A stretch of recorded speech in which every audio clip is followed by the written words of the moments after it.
Amém? Amém. Quem teve na última EBD? Eu. Nossa. Onde foi? Galileu. Pergunta fácil, né? E sobre o que a gente falou lá, o pastor deu até a dica aqui na oração, não foi? Sério? Qual foi a parábola? Quem lembra? 2 servos. Os 2 servos. Qual era a característica dos 2, né? Um era Maravilhoso. E o outro melhor ainda. um sábio e um mau, né? A gente viu a parábola dos servos, 2 servos, 2 tipos de servo. Um servo sábio e um servo mau, que está lá em Mateus capítulo 24, do 45 ao 51. E a lição principal que Jesus ensina ali é que o Senhor, ou a sua volta, pode ser antes do que se espera, certo? A gente lembra que o servo sábio, ele, assim que o Senhor saiu, né, e deixou ele com as atividades, que era cuidar dos outros servos, ele trabalha e faz tudo para que quando o seu Senhor retornar, o encontre fazendo assim. E bem-aventurado aquele que o Senhor encontrar fazendo assim, diz a parábola. Já o servo mau não, ele pensa como? O Senhor, meu Senhor, se demora. Ele não vai voltar agora, então ele se entrega às festas, né? Anda com os bêbados, como diz o texto. E aí quando o Senhor retorna no momento que ele não espera. E eu falei lá que a gente está fazendo uma sequência de parábolas, 3 parábolas. Primeiro a gente falou dos servos sábios e maus. Agora a gente vai falar das virgens sábias e das virgens tolas, que está no capítulo 25, do 1 ao 13. E por fim, no próximo domingo a gente fala sobre a parábola dos talentos. E é importante a gente lembrar que Jesus está fazendo uma sequência de parábolas aqui. Na verdade, esse discurso de Jesus tem mais parábolas ainda. E sobre o que fala o discurso de Jesus no capítulo 24 e 25? Jesus está respondendo uma pergunta, né, questionamentos dos discípulos que está no começo do capítulo 24, onde eles perguntam quando vão se suceder essas coisas, ou seja, quando Jesus fala que o templo seria destruído. E quais são os sinais da sua vinda? E aí Jesus começa um longo discurso, o seu maior discurso escatológico, ou seja, o discurso que ele fala das coisas dos últimos tempos e da sua volta. E esse é o maior discurso, né? Ele está compreendido nos capítulos 24 e 25. Nele Jesus vai usar várias parábolas, mas a gente vai se atentar para essas 3, onde ele fala na sequência. Então a gente vê que não tem uma interrupção entre a parábola dos servos sábios e maus que a gente viu na última aula e a parábola agora das 10 virgens. A gente tem essa divisão de capítulos, mas é uma conveniência que em algum momento a igreja dividiu ali a Bíblia para ficar mais fácil da gente se achar ali na Bíblia, né? Mas se vocês observarem, não tem um intervalo. Jesus sai disparando 3 parábolas, e nessas 3 parábolas ele tem 3 ensinamentos, né? 3 perspectivas diferentes. Então, a gente viu na última parábola que o foco de Jesus é ensinar o quê? Que como nós devemos ser encontrados caso ele retorne antecipadamente. Na seguinte parábola, Jesus vai vai dar uma lição que é o oposto. Como nós devemos ser encontrados caso ele se demore. O que já fica muito claro, o que a gente comentou na última aula, que o foco de Jesus e da Bíblia como um todo, quando está falando sobre as últimas coisas ou os últimos tempos, né, ele está muito focado em ensinar como nós vivemos, o que nós devemos fazer, como nós devemos ser encontrados durante esse período. Não em saber a data de que ele retorna ou tentar fazer uma previsão, né? E esse é um lembrete importante. Comentei também na última aula, vale reforçar. Porque na história da igreja está cheio de episódios de gente que tentou adivinhar a data ou o período de Jesus. Então nós temos isso pelo mundo todo. Temos aqui no Brasil pastores famosos de televisão que tentaram acertar ali nos anos 90 a data. Temos aqui em Caruaru, né, o meu xará, pastor Elifas, que tentou adivinhar a data, né, e dizer que data Jesus voltava, e causa pânico e o pessoal enlouquece, né? Dei até um exemplo de uma seita famosa nos Estados Unidos, chamada Heaven's Gate, onde 2 falsos profetas convenceram pessoas de que se eles tomassem um veneno, na hora que um cometa estivesse passando pelos Estados Unidos, ou estivesse passando perto da Terra, né? Naquele momento, as almas deles seriam levadas juntas com o cometa. E ali cerca de 15 pessoas cometeram suicídio coletivo. Temos várias religiões que surgiram por causa disso, né? Mas se a gente for lá em Atos, no capítulo 1, versos 6 a 8, e hoje a Dácia que está ali na operação, né? Eu estou na versão ACF, a Dácia. Não... por nenhuma questão específica, tá, irmãos? É porque eu estava montando aqui e quando eu estava no final do meu esboço aqui é que eu percebi que eu estava usando essa versão. Então, vamos nessa versão hoje. Estou na versão Almeida Corrigida e Fiel. Atos, capítulo 1, do verso 6 a 8, vai dizer: aqueles, pois, que se haviam reunido, perguntaram-lhe, dizendo, então perguntaram a Jesus: Senhor, restaurarás tu neste tempo o reino de Israel? E a resposta de Jesus, e disse-lhes: não vos pertence saber os tempos ou as estações que o Pai estabeleceu pelo seu próprio poder, mas recebereis poder do Espírito Santo, que há de vir sobre vós. E ser-me-eis testemunhas tanto em Jerusalém como em toda a Judéia e Samaria e até os confins da terra. Então a gente já vê nas respostas de Jesus, quando ele vai falar sobre o fim dos tempos, como essa resposta aqui, ele não só diz, olha, não compete a vocês saber de tempos e eras, não é para vocês estarem fazendo cálculo, tentando adivinhar as coisas do futuro, como às vezes se diz, né? Tem uma história, eu sempre escutei essa história sendo contada, que um pastor que estava preso, ele diz, olha, me dá a Bíblia, e se eu ficar 50 anos preso aqui, quando eu sair, eu vou dizer exatamente como está o mundo, baseado nas profecias da Bíblia. Uma bobagem, né? Não há como fazer isso. A Bíblia não foi escrita para isso, e Jesus não está preocupado com isso. Vejam só o que ele diz. Não compete a vocês saber, mas vocês receberão o poder do Espírito Santo para quê? Para serem minhas testemunhas. Ou seja, qual é a preocupação de Jesus na resposta? Não é o que exatamente vai acontecer no tempo exato, mas o que vocês vão estar fazendo nesse tempo, que é sendo minhas testemunhas, e vocês vão levar essa mensagem a todo o mundo. Então, não é diferente aqui nesse discurso de Jesus que está nos capítulos 24 e 25. E agora só uns textos de dúvidas que muitas vezes pairam sobre nós em relação, então, a não exatamente o tempo, mas porque a mensagem de uma iminência da volta de Jesus, mas como muitos vão questionar, estamos em 2026 anos do nascimento de nosso Senhor Jesus Cristo e ele não retornou, certo?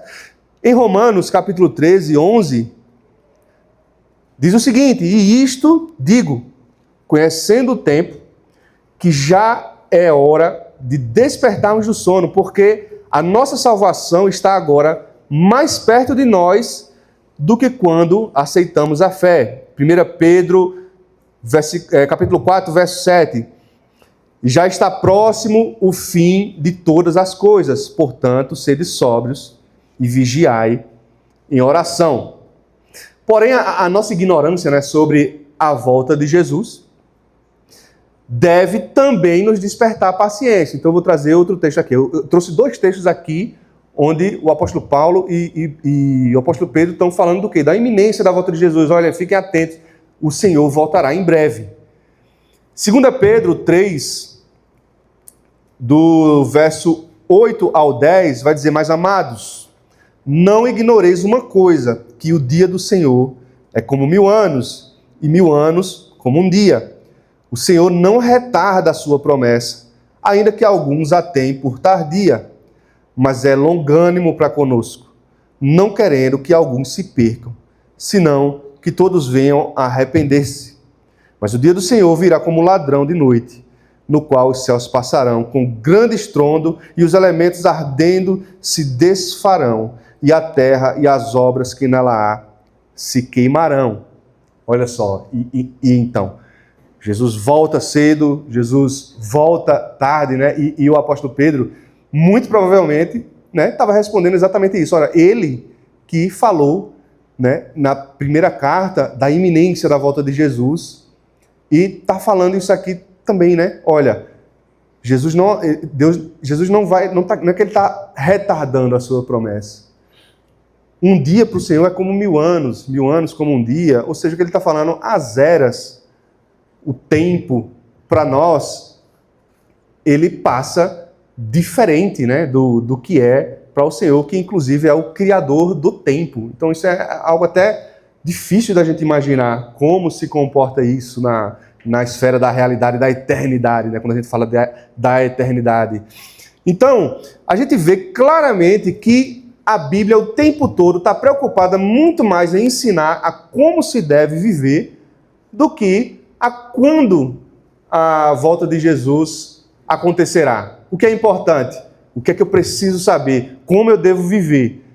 E essas duas perspectivas estão claras na Bíblia. Eu devo viver como Jesus voltasse agora e eu devo exercer paciência de que, caso ele demore, ele me encontrará também preparado e vigiando. Não importa. Essa, eu creio que é a melhor perspectiva que o cristão pode ter. Então, nós temos perspectivas sobre a volta de Jesus, se vai ter arrebatamento, se não vai ter arrebatamento, se o arrebatamento é depois que Jesus vem, se é antes que Jesus vem. Essas discussões acontecem em perspectivas diferentes e não há problema, né? Não se está tentando dizer a data que Jesus volta, mas tentar fazer uma cronologia dos eventos. Tudo bem.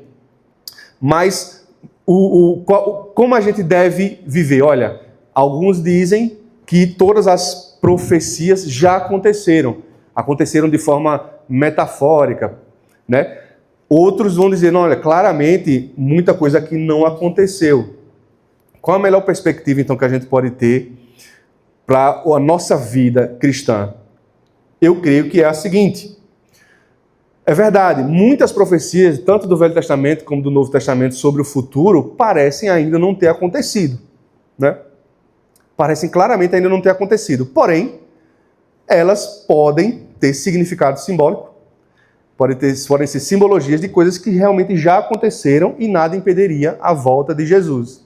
Então, a perspectiva que eu tenho para a minha vida é, olha, aparentemente, muita coisa aqui vai acontecer ainda. E isso me faz ficar atento ao que está acontecendo no mundo, porque isso me faz lembrar da volta de Jesus. Isso vai estar no meu coração, e de como eu preciso vigiar, estar atento e levar a sua palavra, pois ele nos deu esse ministério da reconciliação.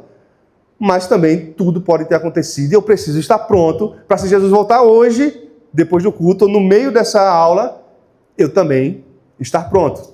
Então, penso que era assim que vivia a igreja desde o princípio, desde a igreja primitiva. É isso que nós vemos na igreja, no relato da igreja. Aqueles cristãos viviam esperando uma volta iminente de Jesus. Amém? Então nós vamos para nossa parábola e ver então como Jesus vai ensinar sobre um possível retorno tardio. Ele ensinou então na última parábola sobre uma antecipação do seu retorno, né, onde o servo mau é pego de surpresa, mas agora ele vai falar de um possível retorno tardio. Então, capítulo 25 de Mateus, dos versos 1 ao verso 13. A palavra de Deus diz assim: Então o reino dos céus será semelhante a 10 virgens, que tomando as suas lâmpadas saíram ao encontro do esposo. 5 delas eram prudentes e 5 loucas. As loucas, tomando as suas lâmpadas, não levaram azeite consigo, mas as prudentes levaram azeite em suas vasilhas, com as suas lâmpadas. E tardando o esposo, toscanejaram todas e adormeceram. Mas à meia-noite ouviu-se um clamor. Aí vem o esposo, sai-lhe ao encontro. Então todas aquelas virgens se levantaram e prepararam as suas lâmpadas. E as loucas disseram às prudentes: Dai-nos o vosso azeite, porque as nossas lâmpadas se apagam. Mas as prudentes responderam, dizendo: Não seja caso que nos falte a nós e a vós, e ide antes aos que vendem e comprai para vós. E tendo elas ido comprá-lo, chegou o esposo. E e as que estavam preparadas entraram com ele para as bodas, e fechou-se a porta. E depois chegaram também as outras virgens, dizendo: Senhor, Senhor, abre-nos. E ele respondendo, disse: em verdade vos digo que não vos conheço. Vigiai, pois, porque não sabeis o dia nem a hora em que o Filho do Homem há de vir. Então esse texto aqui, nessa parábola, o quadro que a gente vê é o seguinte: 10, que a gente chama hoje de madrinhas de casamento, né? Naquele tempo, para você ser uma madrinha de casamento, você tinha que ser solteira, costume daquele povo. Então, essas madrinhas, né, a gente imagina aqui que tinham uma missão para aquela festa. Então, vai ter uma festa, um banquete nupcial. Um banquete nupcial está sendo preparado, todo mundo esperando, e aquelas 10 mulheres ali têm uma missão, que é, aparentemente, acompanhar o noivo para entrar naquele banquete, e elas tinham ali um objeto que ia servir ali de decoração, né, ia fazer parte da cerimônia, daquela performance, né?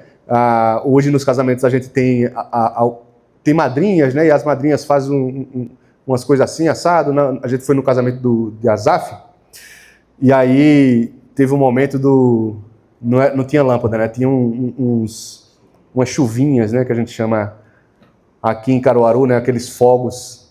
E aí os noivos passavam pelo meio. Então imagina aí que esse casamento também, essas madrinhas iam fazer alguma performance, iluminar o caminho do noivo, iam participar daquela festa que estava para começar, mas o que a gente vê é que o noivo se atrasou, né? Então a elas foi dada essa missão: olha, vocês vão estar com as lâmpadas, e quando o noivo chegar, então, vocês entram com ele nas bodas, na festa, no grande banquete nupcial. Era assim que aconteciam os casamentos, né, no povo judeu ali naquele tempo. Então eles tinham um noivado, geralmente esse noivado durava aí um ano, algo assim, para a data definida da festa do casamento. Esse noivado já meio que era já parte do casamento, né? A gente vai observar, inclusive, que para terminar o noivado, um divórcio precisava ser feito, né? Precisava ser dada uma carta de divórcio para alguém terminar esse noivado. Então, o casamento já começava no noivado. Mas quando chegasse a festa, ia ter toda uma cerimônia que durava dias. Então, poderia durar uma semana. Então, começava aquele banquete, e aí ia a festa durante dias, até que terminasse, e os noivos então poderiam, né, viver juntos como casados.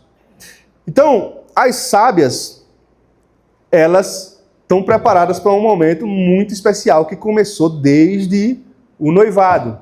Com certeza, e a própria história nos dá essa indicação de que elas tinham uma missão e precisavam estar preparadas para isso. Tanto que, quando se ouve alguém dizendo: olha, o noivo está chegando, aquelas nécias, né, as tolas, dizem: meu Deus, estou sem o azeite, né? E aí bate aquele desespero. Aquele noivo, ele estava atrasado, mas não parece ser por desleixo, né? Alguma coisa deve ter acontecido. Tanto que o que a gente vê é que quando ele chega, não tem conversa, né? Vai começar o casamento com quem tiver. A gente vai entrar para a festa nupcial e as portas são fechadas. Essa tradução, a Almeida Corrigida Fiel, ela traduz como virgens sábias, 5 virgens sábias, 5 virgens loucas, né? Quando eu vi esse termo, eu disse: poxa, esse termo, né? Acho que acredito que as outras traduções, a NAA, a NVI, vai trazer como imprudentes ou nécias, insensatas, né? Ele traz até trazem uma tradução até um pouco mais atenuada, né?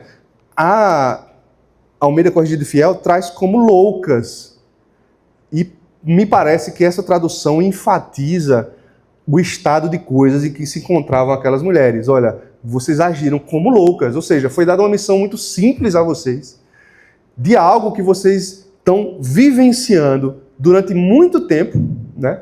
Os madrinhas e padrinhos são escolhidos com bastante antecedência, né? Geralmente, quando os noivos marcam o casamento, já escolhe ali o padrinho, madrinha. A mais recente que eu participei como padrinho com a minha esposa foi o casamento do Azaf. E olha, o pastor também estava presente, né? E era reunião com data show.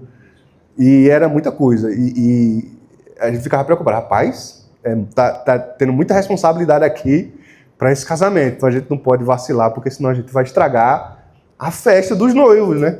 Então, esse termo aqui, né, quando ele olha, como ele fala dessas virgens, as virgens loucas. Olha como a Bíblia está enfatizando, como essa tradução traz essa ênfase para alguém que tem uma simples missão, que você sabe, você conhece o noivo, né? Sabe que quando ele chegar, se você não estiver preparado, há um risco grande de você ficar de fora daquela festa, e ainda assim elas são encontradas da forma como um louco agiria. Um louco que conhece que tem algo grandioso, algo de grande valor, que ele pode perder, e ainda assim ele age como se não fosse perder, mesmo sabendo das consequências. Isso me lembrou, quando eu li essa mensagem, me lembrou a época dos adolescentes, em que a gente tinha um líder chamado Júnior Feitosa. E ele, numa determinada reunião, ele chamava a atenção dos adolescentes do pecado e tal. E eu lembro, e isso me marcou, porque em certo momento ele ficou até emocionado assim, e como ele entregava aquela mensagem, chamava a atenção daqueles adolescentes, quase que meio que desesperado, assim, como quem diz, olha, e ele usou essa expressão, isso ficou marcado para mim. Eu tô vendo vocês enfiando a cara na parede e eu não posso fazer nada. E ele até chorou nesse momento. E quando eu vejo Jesus dando essa mensagem, Jesus dá bastante ênfase a essas mensagens sobre o seu retorno, sobre o fim de todas as coisas, sobre uma verdadeira conversão, sobre uma mudança de vida. Jesus é quem vai mais nos alertar na Bíblia sobre o inferno. Muitas vezes essa mensagem tem sido enfraquecida nas pregações modernas, nos ministérios modernos, onde apresentam um Jesus amoroso, perdoador, que de fato é, mas parecem ignorar que ele também é todo justo. Jesus é todo amor, todo sábio, todo misericordioso, mas é todo justo. E a justiça não pode andar em paralelo com a impiedade. Toda impiedade, ela é contra a natureza de Deus. Deus é justo e ele está chamando a atenção para isso o tempo todo.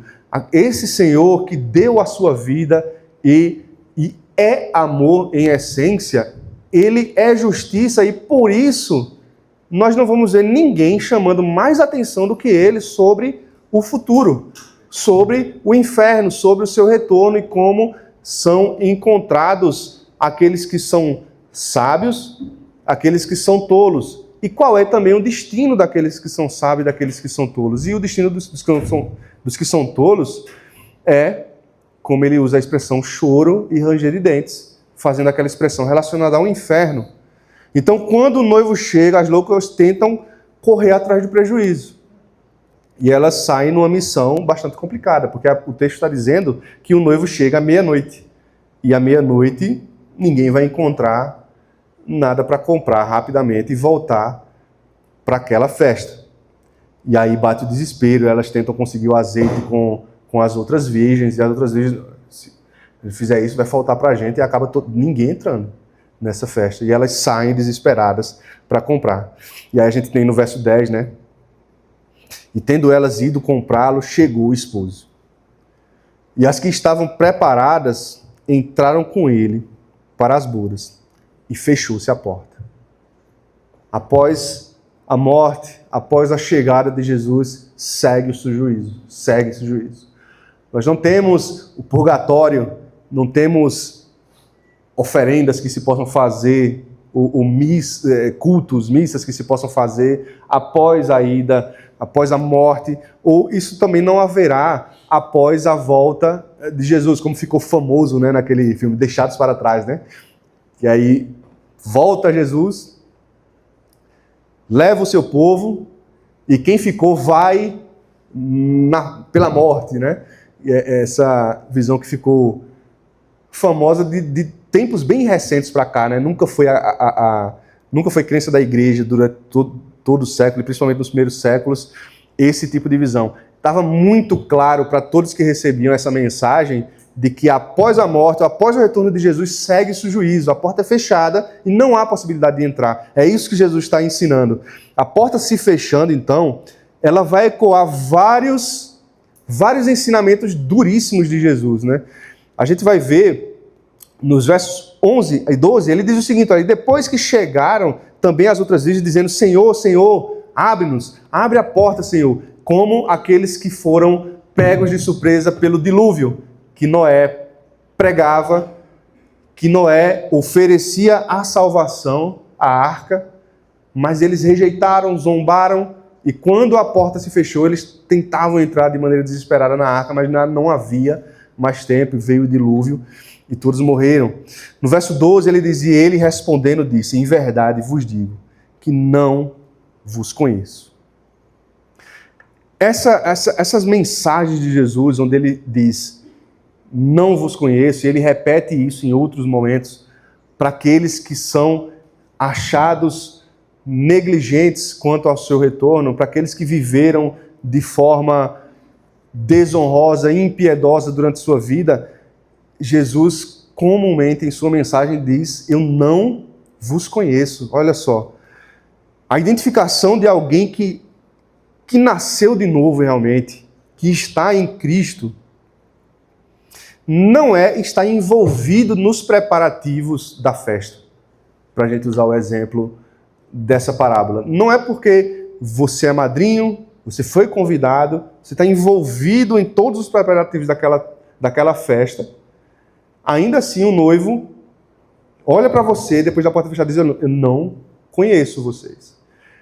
A identificação do cristão com Jesus e com o corpo de Cristo não é estar participando dos preparativos da festa. Se a gente torcer para o nosso contexto, a identificação de um cristão, de alguém que nasceu de novo, não é fazer parte da igreja. Não é ministrar na igreja, não é ensinar na EBD. Isso aqui não é a identificação ou o se fazer conhecido de Jesus. Olha só, elas estavam participando da festa, elas eram parte da comissão de festa, vamos dizer assim, aquelas madrinhas, assim como as outras que estavam com azeite suficiente, faziam parte de todos os preparativos. Elas viveram todo o período do noivado confabulando, pensando na roupa que vai usar, né? E o casamento de Asaf era lá no grupo lá, as meninas lá que participaram, a Daça estava lá também como madrinha, né? E era uma agonia, onde é que tem vestido? E tá chegando o tempo, não tem vestido. Aí Anderson, faltando 4 dias, disse: olha, Elifas, onde é que tu achaste paletó? Disse: antes, ainda bem que isso aqui não fala sobre a salvação, viu? Mas aí eu falando isso, eu acho que eu aluguei com 2 semanas de antecedência também. Não é porque você está participando desse envolvimento que você é conhecido pelo Senhor. Olha, Mateus, vamos lá em Mateus, capítulo 7, dos versos 21 ao 23. Discurso de Jesus. E ele diz o seguinte: nem todo o que me diz, Senhor, Senhor, entrará no reino dos céus, mas aquele que faz a vontade de meu Pai, que está nos céus. Muitos me dirão naquele dia: Senhor, Senhor, não profetizamos nós em teu nome? E em teu nome não expulsamos demônios? e em teu nome não fizemos muitas maravilhas? E então lhes direi abertamente, nunca vos conheci. Olha só, ecoando de novo essa palavra de Jesus. Eu nunca vos conheci. Apartai-vos de mim, vós que praticais a iniquidade. Esse discurso de Jesus, ele está falando de alguém. Olha as características das pessoas que estão pedindo ao Senhor para entrar. Nós profetizamos em teu nome, expulsamos demônios, e em teu nome fizemos muitas maravilhas. Ou seja, está falando de algo visível, miraculoso, que nós, de fora, que não podemos julgar o coração das pessoas, vamos olhar e vamos dizer, olha, esse é um homem de Deus. Lucas falou isso na mensagem sobre a justificação, a parábola do fariseu e do publicano. Aos nossos olhos, né? Ó, eu e Lucas que está aqui ensinando na EBD, o pastor que está aqui pregando, ministrando louvor, homens de Deus, estão realizando maravilhas, expulsando demônios, profetizando em nome do Senhor, e podem escutar claramente isso do Senhor, nunca vos conheci. Nunca vos conheci. Essa é, para mim, esse texto de Mateus é o mais chocante das Escrituras. É essa possibilidade de ouvir isso de Jesus. Então, essa mensagem e as mensagens de Jesus, elas carregam um peso seríssimo. Seríssimo. E muitas vezes a gente vive a nossa vida cristã como se fosse um clube, né? Eu participo de um clube onde eu tenho lá minhas atividades, confraternizo com outros amigos que estão ali e, né, faço meu turismo na igreja, né, e olhando ali na igreja, eu sou um super-homem. Mas quem tem sido eu, né, em casa, no trabalho, quanto aquilo que o Senhor nos deixou, que é o ministério da reconciliação? Quem tem sido eu? Aos olhos do mundo, uma maravilha, mas aos olhos de Deus. Ele me conhece, ele nos conhece. Essa é a mensagem de Jesus. E eu queria que a gente refletisse sobre isso um pouco. Ele vai terminar no verso 13 dizendo, do capítulo 25 de Mateus: vigiai, pois, porque não sabeis o dia nem a hora em que o Filho do Homem há de vir. Bom, eu queria ouvir de vocês, eu aqui refleti um pouco sobre essa parábola, fiz umas notas daquilo que foi lição e do que eu aprendi. A gente tem visto aqui, desde a introdução, quando a gente começou a falar de parábolas, né, que as parábolas elas não têm significados ocultos, né? Como alguns vão tentar encontrar muito significado para os elementos, né? O óleo é isso, a chama é aquilo outro, e aí vão tentando dar sentido ou significados que Jesus estava querendo falar. Bom, não dá para a gente extrair isso do texto, a gente não deveria fazer isso, mas se focar na mensagem e no ensinamento central, que é o quê?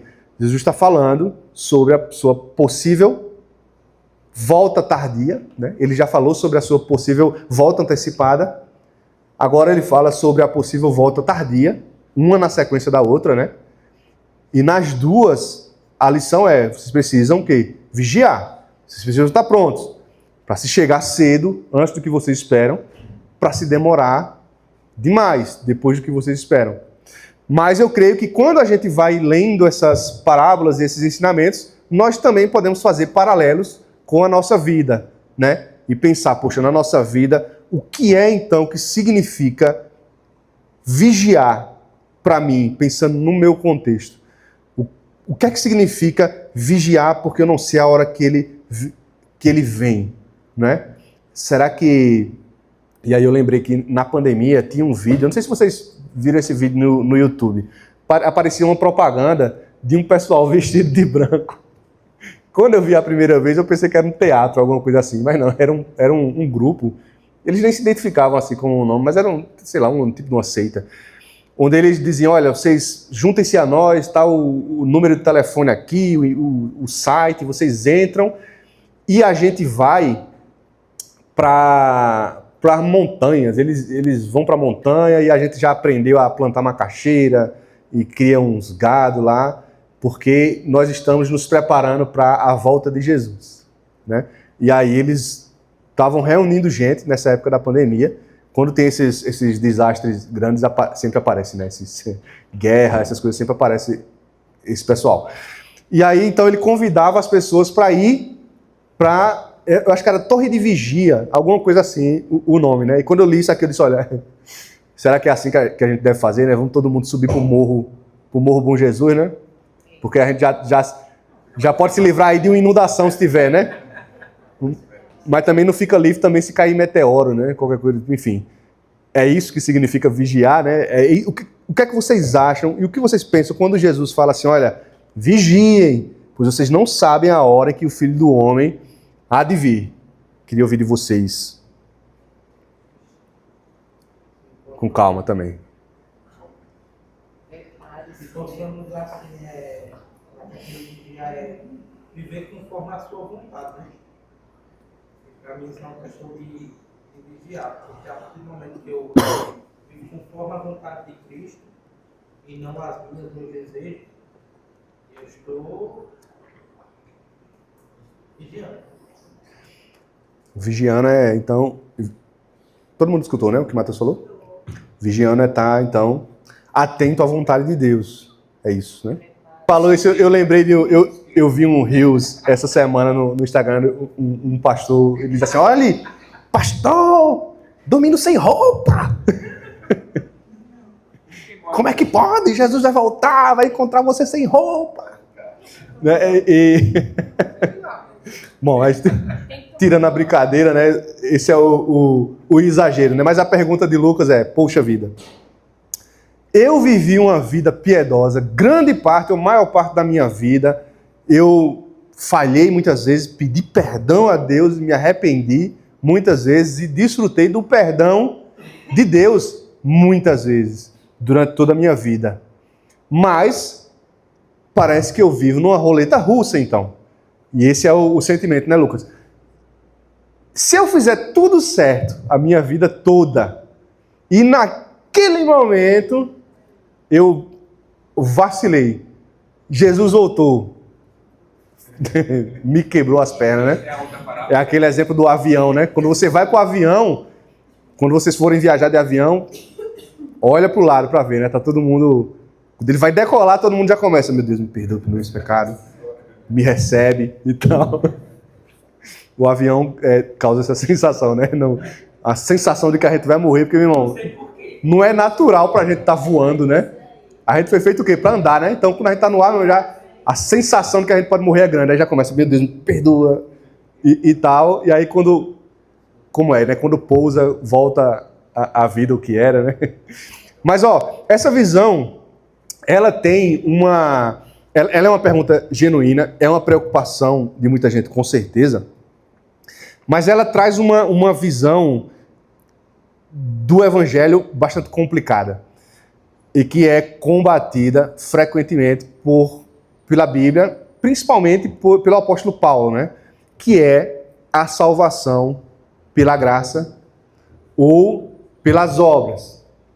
Se você considera que você vai ser salvo porque você conseguiu, no momento certo, tá tudo certinho, e alguém não vai ser salvo porque no momento certo fez alguma coisa, tropicou numa pedra e falou um palavrão ou algo do tipo, então você está sendo salvo pelas suas obras.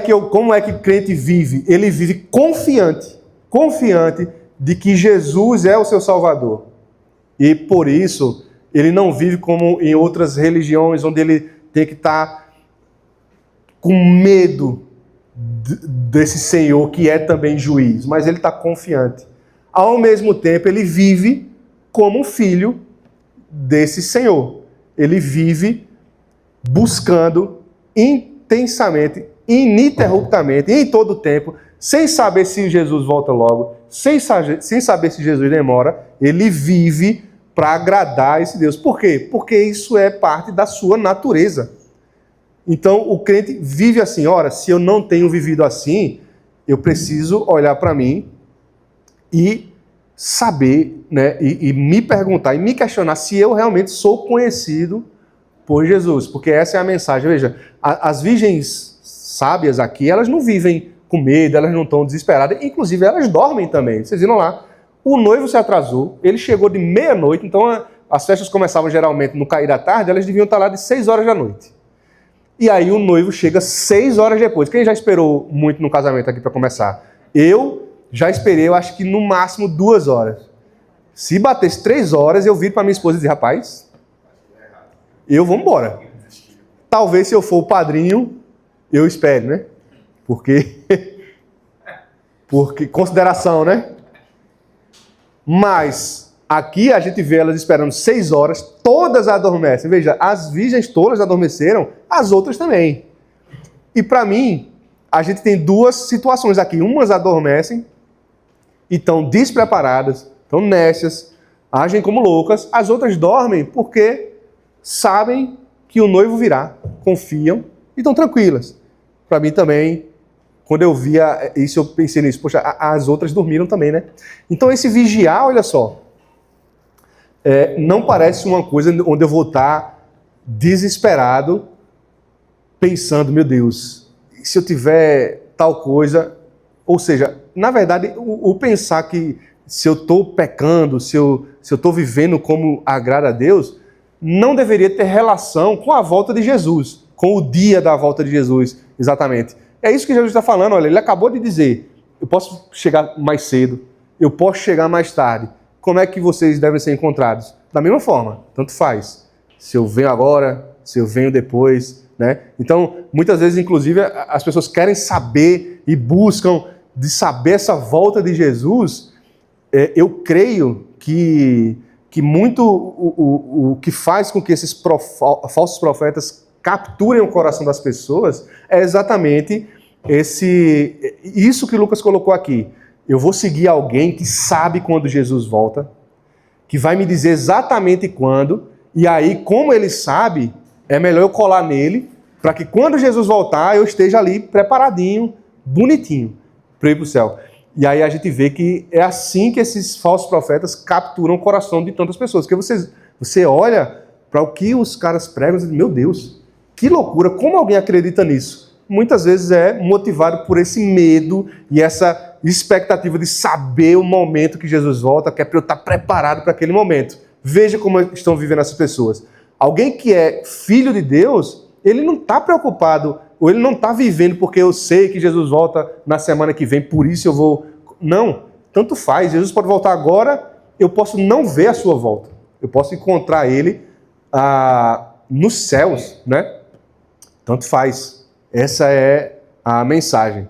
Por isso que o apóstolo Paulo, em muitos momentos, a Bíblia como um todo, vai tratar de coisas do futuro como no presente, né? A gente vê em Romanos aqueles que predestinou, a esses também chamou, e aos que chamou, a esses também justificou, e aos que justificou, a esses glorificou. Olha, a glorificação é algo que vai acontecer no futuro, após a ressurreição dos mortos. E ele trata como ele nos glorificou. Ou ele vai tratar em outro momento, Cristo nos ressuscitou e nos fez assentar com ele nas regiões celestiais. Quando isso vai acontecer de fato, fisicamente? Da ressurreição, né? Seremos ressurretos, nos assentaremos com Cristo, reinaremos com ele. E a Bíblia o tempo todo também já trata isso como algo acontecendo nessa realidade. Então, quando o noivo diz, eu não vos conheço, não é numa visão de birra, olha, rapaz, você, meu amigo, aqui chamo você para ser padrinho do meu casamento, chega na hora, você dá um vacilo desse, eu vou dizer que nem lhe conheço aqui, só por desaforo. Não é isso. De fato, aquelas pessoas nunca foram conhecidas por Jesus, eles estavam envolvidos na festa, eles faziam, na nossa realidade, parte da igreja visível de Cristo, mas não estavam realmente no corpo de Cristo. Por isso, não vivem também como quem é do corpo de Cristo. Porque quem é do corpo de Cristo vai viver como Cristo, ou vai a cada dia se aperfeiçoando até o dia que seremos perfeitos, quando recebemos o corpo ressurreto. Mais alguém quer? Amém? Para finalizar, então, falamos boas percepções sobre o vigiar, mas o vigiar, então, ele tem muito mais uma perspectiva de olhar para dentro do que para fora, né? Porque o vigia dá essa ideia, né? Eu estou com uma sentinela aqui, no tiro de guerra aqui, e se vem alguém, eu meto bala. É isso que eu estou fazendo aqui, um vigia. É isso que o vigia faz, né? Mas esse vigiar aqui, a gente pode entender muito mais como alguém que está olhando para dentro de si mesmo. E aí eu queria fechar com um texto de Provérbios. Vamos lá em Provérbios, capítulo 4, dos versos 20 ao verso 23.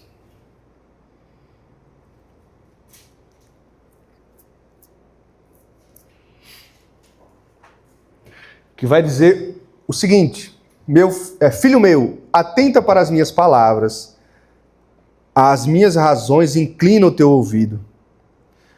Não as deixeis apartar-se dos teus olhos, guardas no íntimo do teu coração, porque são vida para os que as acham, e saúde para todo o corpo.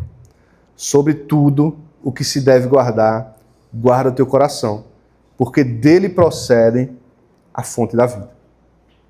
Então, nesse texto de Provérbios aqui, ele fala algo que alguém falou aqui, né? Olha, às minhas razões, você inclina seus ouvidos. Aos ensinamentos de Deus, você inclina seus ouvidos. A palavra de Deus, a todos os ensinamentos que Ele nos deixou, todas as palavras de esperança que Ele nos deixou, você inclina seus ouvidos. Você não deixa os seus olhos se apartarem disso. É o que ele diz aqui. Não as deixe apartar dos seus olhos. A gente precisa estar, então, o tempo todo colocando na vista, assim. E esse ensinamento, ele está presente também durante toda a Bíblia, né? A gente vai ver no Velho Testamento o Moisés direcionando as pessoas: olha, os seus filhos você ensina quando você estiver no caminho, quando você estiver em casa. E aí, parafraseando aqui, quando vai dormir, quando vai comer, todo o tempo, você amarra essas palavras no seu braço, você bota na sua testa, isso, para ficar aqui, ó, na frente do seu olho aqui, para que você não esqueça disso. Por quê? Porque o nosso coração, João Calvino vai dizer que o coração da gente ele é como uma fábrica, que está o tempo todo construindo ídolos, o tempo todo. A gente vacilou, é um ídolo que nasceu ali. Vacilou, é um ídolo que nasce ali. O trabalho da gente tá fazendo o contrário. Eu preciso estar colocando as palavras de Deus, olhando para mim mesmo, olhando para mim, me sondando, vigiando, qual a palavra que a gente usa na ceia? Examinando a si mesmo o tempo todo e dizendo: isso aqui não está certo. Isso aqui é um negócio até difícil para mim de deixar. Moralmente, você olha para mim, ele não bebe, não trai a esposa, olha só que coisa linda, né? Toma banho, tá ali, ó, ensinando na EBD, lê a Bíblia todo dia e tal. Mas aí eu vacilo, meu irmão. Olha o que eu estou fazendo aqui, ó, que ninguém está vendo, eu sei que é errado, é difícil me livrar disso porque traz prazer para mim, mas eu estou contaminando o coração. Ó, se tem uma coisa de que se deve guardar, como diz Provérbios, guarda o teu coração, porque dele procedem as fontes da vida. Então, meu irmão, vamos vigiar. E a gente termina, então, a nossa segunda parábola dessa trinca aí de Jesus, onde ele enfatizou que ele pode voltar antes do que a gente espera, ou seja, podemos ser aqueles que verão a volta de Jesus, mas podemos ser também como aqueles que já morreram e não viram Jesus voltar, e nós vivemos do mesmo jeito. O próximo domingo nós falaremos sobre a parábola dos talentos, e nela nós veremos uma ênfase diferente desses ensinamentos de Jesus, nessas parábolas que ele falou ali na sequência. Amém? Deixa eu orar por vocês, por nós. Senhor, obrigado por mais essa manhã, obrigado pelo teu ensino. Obrigado, Pai, pela tua providência em nossas vidas, Pai. Tu acha maneiras, Jesus, e situações para nos ensinar, Pai. A nós que somos limitados, Pai, que o tempo todo temos sido seduzidos por astúcias do mundo, Pai, do nosso inimigo, Pai, que tenta a todo momento ou nos afastar de Ti, ou nos convencer que estamos contigo, quando na verdade vivemos como se não Te conhecêssemos, Jesus. Em nome de Jesus, que o Senhor revele ao nosso coração aquilo que nós precisamos colocar torre de vigias no nosso coração para que não se achegue a nós qualquer impiedade, Pai. Nos ajuda, Pai, a também nos livrarmos daquilo que nós temos já praticados, Pai, que entristece o Teu coração, para que nós não sejamos encontrados como aqueles que ficarão de fora da Tua festa, Jesus, daquela grande festa onde tudo isso passará, todo o sofrimento, Pai. Nós queremos participar disso, Jesus. Nos ajuda a levar essa mensagem de reconciliação a outras pessoas, a nossos amigos, a nossos parentes, Pai, que não têm desfrutado da segurança que Tu oferece, Pai, na salvação, Jesus, no Teu sangue precioso que nos livrou do pecado e da morte, em nome de Jesus.